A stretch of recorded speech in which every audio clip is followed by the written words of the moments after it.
आजकल एक बाल नामी शैतान बहुत चर्चे में है। कहानी क्या है, आइए समझते हैं।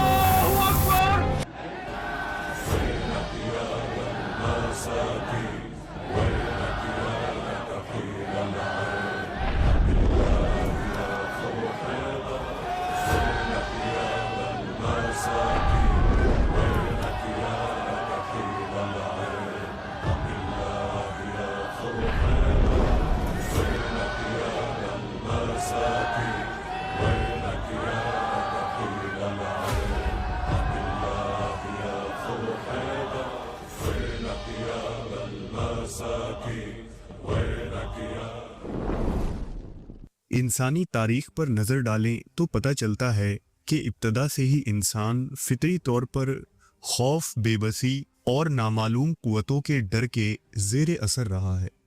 बिजली की कड़क, तूफान की गरज, बीमारियों का अचानक हमला और मौत की पुरइसरारियत, ये सब चीज़ें इंसानों के लिए ऐसी थीं जिसकी कोई वाज़ह समझ उसके पास न थी।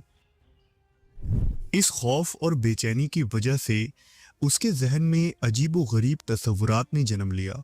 आहिस्ता आहिस्ता इंसान ने मुख्तलिफ झूठे माबूद और शैतानी ताकतों की परस्तिश शुरू कर दी, जिन्हें वो अपनी मुश्किलात का हल और अपनी तकदीर का मालिक समझने लगा।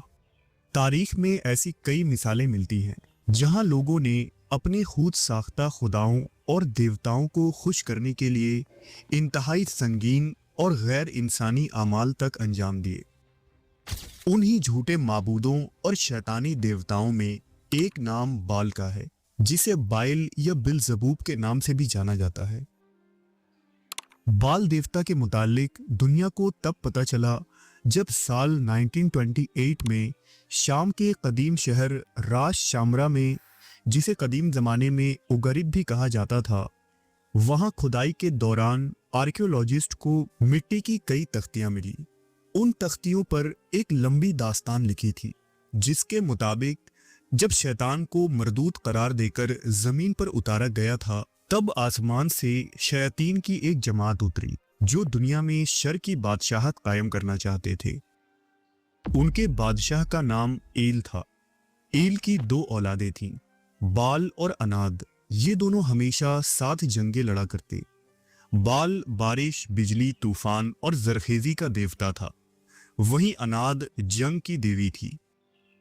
उन तख्तियों पर लिखी कहानी के मुताबिक तूफान नूह से पहले बाल ने अपनी ताकत को मनवाने के लिए समुद्री देवता याम से जंग की, जिसमें याम को शिकस्त हुई, और इसके बाद बाल ने एक अजीम महल तामीर करवाया जो उसकी शान और शौकत की अलामत थी। तूफान से कबल बाल कई मखलूक और जिन्नात से जंग करता है और कई बार मरकर दोबारा जिंदा होता है। वो जब जब जिंदा होता है, बारिश और जरखेजी वापस आती है और ज़मीन फिर से सरसब्ज हो जाती है। बाल महज एक वाहिद तसव्वुर नहीं, बल्कि मुख्तलिफ तहजीबों, मज़ाहिब, खित्तों और लोक कहानियों में ये मुख्तलिफ अंदाज में सामने आता है। दुनिया के तकरीबन हर पैगन रिलीजन यानी बुत परस्त मज़ाहिब के अंदर बाल किसी न किसी शक्ल में मौजूद था। एंसेंट ग्रीक तहजीब में इसकी कुछ झलक ज़्यूस की शक्ल में नज़र आती है, जो आसमान, बिजली और गरज का देवता था। मिस्री तहजीब में रा देवता को सूरज का देवता माना गया है, जबकि ओसिरिस को जरखेजी और ज़िंदगी और मौत के निज़ाम से जोड़ा जाता है। इसी तरह नॉर्स माइथोलॉजी में थॉर और हिंदू मत में इंद्र देवता बाल से मुश्तरक नज़र आते हैं, जिससे ये मालूम होता है कि बाल नामी ये शैतान हर इलाके और हर कौम के पास गया था और उन्हें गुमराह करके अपनी परस्तिश में लगा दिया, जिसे मुख्तलिफ दौर में मुख्तलिफ नाम से और मुख्तलिफ शक्ल सूरत से पहचाना गया। लिहाजा लोक कहानियों और बाइबल के मुताले से पता चलता है कि बाल कोई अफसानवी बुत नहीं था, बल्कि ये मखलूक सच में वजूद रखता था, जो लालच और जिनाकारी की गुनाहों का नुमाइंदा है। उसके पास शैतानों का एक लश्कर है जो उसके मददगार हैं और उसके हुक्म पर काम करते हैं। बाल ने किनानी, फोनिकी और कौम नूह को भी गुमराह किया था। सेमेटिक कहानियों के मुताबिक बाल ने सबसे पहले खुद को एक बैल के तौर पर पेश किया, जिसके बुत किनान के हर मंदिर में रखे होते थे। बाल के मंदिरों में खुलेआम जिनाकारी हुआ करती और इस अमल को मजहबी रस्म के तौर पर किया जाता। बाद के ज़माने में बाल मुख्तलिफ किस्म की शक्लों में नमदार होता रहा, जिसमें एक बकरा, मक्खी और दूसरे अजीबो गरीब किस्म के इंसान नुमा जानवर शामिल हैं। बाल प्रस्ती में सबसे खौफनाक और इंसानियत सोज रस्म बच्चों की कुर्बानी थी। किनानी लोग अपने घर पैदा होने वाले पहले बच्चे को बाल के नाम पर कुर्बान कर दिया करते। किनानियों ने बाल का एक अजीम बुत यूं बनवाया था कि उसके पेट के अंदर खाली जगह होती थी जिसमें आग भड़काई जाती और फिर बच्चे को उस बुत के पेट में जैसे ही रखे जाते वो फौरन धुआं बन जाता और वो धुआं उस बुत के नाक से निकलता। इस दौरान वहां जमा लोग ढोल बाजे बजाया करते और खूब शोर मचाते ताकि बच्चों की चीखों की आवाजें दब जाए। कुर्बानी का यह रस्म हर साल मौसम सरमा के इब्तिदा में किया जाता और अगर कोई हामला औरत बच्चे को जन्म देने के करीब होती तो बच्चे के पैदा होने से पहले ही औरतों के पेट को चीरकर मां के पेट से बच्चों को निकाल दिया जाता और उन्हें बाल के आगे ज़बह किया जाता। यही वजह है कि जब अल्लाह ने इब्राहीम अलैहिस्सलाम को हुक्म दिया था कि अपनी औलाद हजरत इस्माइल को अल्लाह की राह में कुर्बान करें और हजरत इब्राहीम इस्माइल को कुर्बान करने लगे तो अल्लाह ने हजरत इस्माइल की जगह दुम्बे को भेजा और हजरत इस्माइल को बख्श दिया, क्योंकि खुदावंद खुदा उस वक्त ये बता रहे थे कि अल्लाह को इंसानों की कुर्बानी नहीं चाहिए। इंसानों का खून बहाना और जान लेना झूठे बातिल खुदाओं का काम है, जबकि सच्चा खुदा जिंदगी बचाता है। हजरत सुलेमान अलैहिस्सलाम के दौर में तारीख में पहली दफा पूरा शाम व किनान बाल परस्ती से पाक हो गया था और लोग वहदानियत की तरफ लौट आए। सुलेमान अलैहिस्सलाम से मंसूब एक कदीम किताब टेस्टामेंट ऑफ सुलेमान के मुताले से पता चलता है कि हजरत सुलेमान ने जिस ताकतवर जिन को अपने ताबा किया था वो बाल ज़बू भी था और उसने ही अपने बाकी साथियों को हजरत सुलेमान के दरबार में लाया। लेकिन जैसे ही हजरत सुलेमान की वफात हुई तो फिर से बाल ने फितना फसाद मचाना शुरू कर दिया और रियासत इस्राइल में इस बाल देवता की पूजा शुरू हो गई। उन दिनों रियासत इस्राइल अपने उरूज पर था। बनी इस्राइल इंतहाई ताकतवर और दौलतमंद थे। उन दिनों लिबनान की शहजादी जिसका नाम इजाबेल था उसकी खूबसूरती के चर्चे हर तरफ आम थे। लिहाजा इस्राइल का बादशाह जिसका नाम अखीअब था उसने इजाबेल से शादी कर ली और उसे इस्राइल ले आया। लिबनान और शाम में लोग बाल की पूजा किया करते थे और इजाबेल भी बाल की पुजारन थी। अपनी मलका इजाबेल के कहने पर बादशाह अखीअब ने भी बाल की पूजा शुरू कर दी और उसने सामरिया में बाल का एक बहुत बड़ा और आलिशान मंदिर तामीर करवाया। रियाया भी बाल देवता की पूजा करने लगी। इस तरह सामरिया शहर का नाम बालबक यानी बाल का शहर पड़ गया। पूरे रियासत में बाल परस्ती आम होने लगी और जगह जगह बाल के मंदिर बनने लगे। इसके नाम पर कुर्बानियां दी जाने लगी और यूं यहूदी कौम मूसा अलैहिस्सलाम की शरीयत से मुनहरिफ हो गए। चुनांचा अल्लाह ने उनकी तरफ हजरत इलियास अलैहिस्सलाम को मबूस किया। हजरत इलियास जिलाद शहर के रहने वाले थे। बाइबल में आपको इलिया कहा गया है। आप अल्लाह के हुक्म से बादशाह अखीअब के दरबार में तशरीफ ले गए और उसे समझाने की कोशिश की, लेकिन अखीअब और मलका इजाबेल ने आपकी एक न सुनी और इलियास अलैहिस्सलाम को धमकाया कि वो यहाँ से चले जाएं। अल्लाह की कुदरत से सामरिया में जबरदस्त कहर साली आई। लोग बारिश के एक एक बूंद के लिए तरसने लगे। बाल के नाम पर खूब कुर्बानियां और चढ़ावे चढ़ाए गए, लेकिन कोई फायदा न हुआ। हजरत इलियास अलैहिस्सलाम बाल के पुजारियों के पास आए और उन्हें चैलेंज किया कि तुम अपने देवता बाल के नाम की कुर्बानी पेश करो और मैं अल्लाह के नाम की कुर्बानी दूंगा। जिसकी कुर्बानी कबूल हो गई उसके माबूद से बारिश के लिए दुआ की जाएगी। उस जमाने में यह दस्तूर था कि कुर्बानी का जानवर ज़बह करके एक मैदान में छोड़ दिया जाता और कुर्बानी कबूल होने की अलामत यह होती कि आसमान से एक आग उतरती और कुर्बानी के जानवर को जला देती।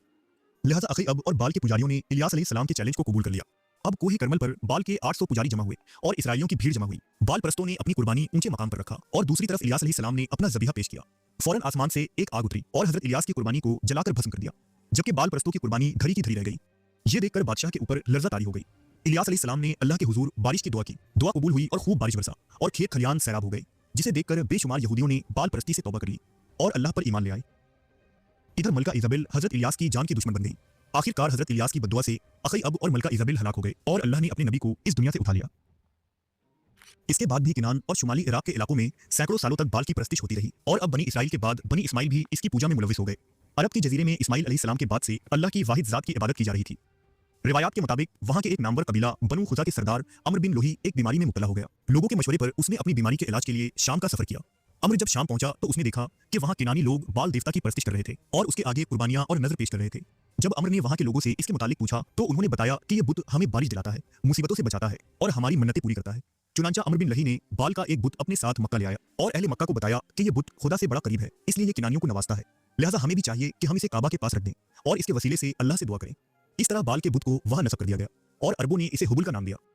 तारीखी किताबों में दर्ज है कि बाद में हुबल के इस बुत के अंदर एक जिन दाखिल हो गया था जो लोगों से बातें करता था और इस तरह लोग इसकी पूजा करने लगे और उसके आगे नज़र न्याज और कुर्बानियां पेश करने लगे। मुमकिन है कि वो जिन कोई और नहीं बल्कि बिलज़बू भी हो। 5वीं सदी में जब मक्का में कुरैश की सरदारी आई तो जनाब अब्दुल मुत्तलिब ने यह मन्नत मानी कि अगर खुदावंद ने मुझे 10 औलादें दी तो मैं एक औलाद हुबल के नाम पर कुर्बान कर दूंगा।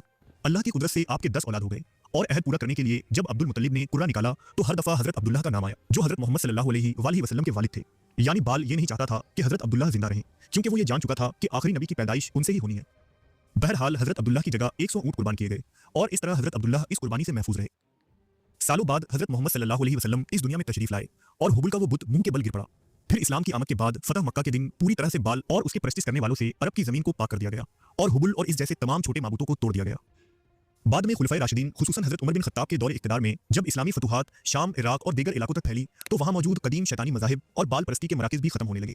हजरत उमर बिन खत्ताब ने बुतों के आगे बच्चों और इंसानी जान की कुर्बानी को गैर कानूनी और संगीन जुर्म करार देकर उन पर पाबंदी आयद कर दी। लोगों को तौहीद का पैगाम दिया गया और खुलफाए बनु उमैया और अब्बासिया के दौर में न सिर्फ अरब बल्कि फारिस और किनान के अक्सर इलाकों से बाल परस्ती का तकरीबन पूरी तरह से नामो निशान मिट गया। लेकिन वक्त गुजरने के साथ यूरोपीय इलाकों में बाल परस्ती एक शैतानी मजहब में तब्दील हो गया। 16वीं सदी में भी होने वाले शैतान के पूजा के हवाले से बेशुमार अनोखी कहानियां लिखी गई हैं, जिससे पता चलता है कि अहद वस्ता के यूरोप में बाल परस्ती के घिनौने रसूमात अदा की जाती थी और बाद के जमाने में भी ये सिलसिला जारी रहा। उस दौर में चर्च के पादरी बाल के पुजारी बन जाते थे, लिहाजा बेशुमार पॉप और कार्डिनल को मौत की सजा दी गई, जो बच्चों को अगवा करके बाल के आगे बलि दिया करते थे। आज दुनिया की सबसे बड़ी खुफिया तंजीमों में से एक, जिसका नाम बोहेमियन क्लब है, बाल की परस्तिश करते हैं। इसमें दुनिया के मशहूर और नामवर लोग शामिल हैं। ये लोग हर साल जंगल में 40 फीट बड़े मुजस्मे के सामने जमा होते हैं, जो कि बाल का ही एक रूप है और एक उल्लू की शक्ल में बनाया गया है। ये लोग इस मुजस्मे के सामने 7 दिन तक अपनी शैतानी रसूमात अदा करते हैं। गौर करें तो पिछले 50-100 सालों में बाल के किरदार को इंतहाई खुलेआम प्रमोट किया गया। 1966 में एंटन लेवी नामी एक सैटनिस्ट ने चर्च ऑफ सैटन की तामीर की। उसने शैतानी बाइबल को भी तहरीर किया, जिसके फ्रंट पेज पर बाल का सिंबल बनाया गया था। इसके बाद दुनिया के कई इलाकों में सैटनिक चर्च बनना शुरू हो गए। आज दुनिया के बड़े बड़े लाइव शो स्टेज पर बाल को दिखाया जा रहा है। 2022 कॉमनवेल्थ की इफ्तिताही तकरीब भी इंतहाई अजीब रसूमात से शुरू हुई, जिसमें बाल को दिखाया गया और खुलेआम तारीख के उन घिनौने रसूमात की याद दहानी की गई। बाल देवता के पुजारियों ने बाद में इल्यूमिनाटी और फ्रीमेसन्स जैसे शैतानी तंजीमों को जन्म दिया, जिनका मकसद ही बड़े बड़े सनतकारों और मशहूर शख्सियात को बाल परस्ती में मुलव्वस करना है और शैतान की हुकूमत इस दुनिया में कायम करना है, जिसमें हॉलीवुड और फिल्म इंडस्ट्री के बड़े बड़े सितारे और नामवर शख्सियात शामिल हैं, जो किसी न किसी तरह से बाल को प्रमोट करते हैं। बाल परस्ती सिर्फ एक तारीखी वाकया या मजहब नहीं, बल्कि ये इब्लीस के सबसे बड़े चालों में से एक चाल था। दुनिया के तमाम तर बड़े मज़ाहिब और तहजीबों की गुमराही का सबब यही बाल नामी मखलूक था, जो हर दौर में मुख्तलिफ शक्ल और अलग अलग नाम के साथ सामने आता रहा। यकीनन इंसान जब अपने रब को भूल जाता है तो वो किसी न किसी बातिल ताकत के सामने झुक जाता है, और यही वो मकाम है जहां से शिर्क जन्म लेती है। इस्लाम बाल परस्ती, जिनाकारी और ह्यूमन सेक्रीफाइस को जड़ से खत्म करता है। हजरत मोहम्मद सल्लल्लाहु अलैहि वसल्लम ने इंसान को यह शऊर दिया कि असल ताकत सिर्फ अल्लाह के पास है और बाकी सब उसके मोहताज है। ला इलाहा इल्लल्लाह दरअसल उन्हीं बातिल माबूदों और मज़ाहिब के खिलाफ ऐलान जंग है। लाइक सब्सक्राइब जरूर करना है।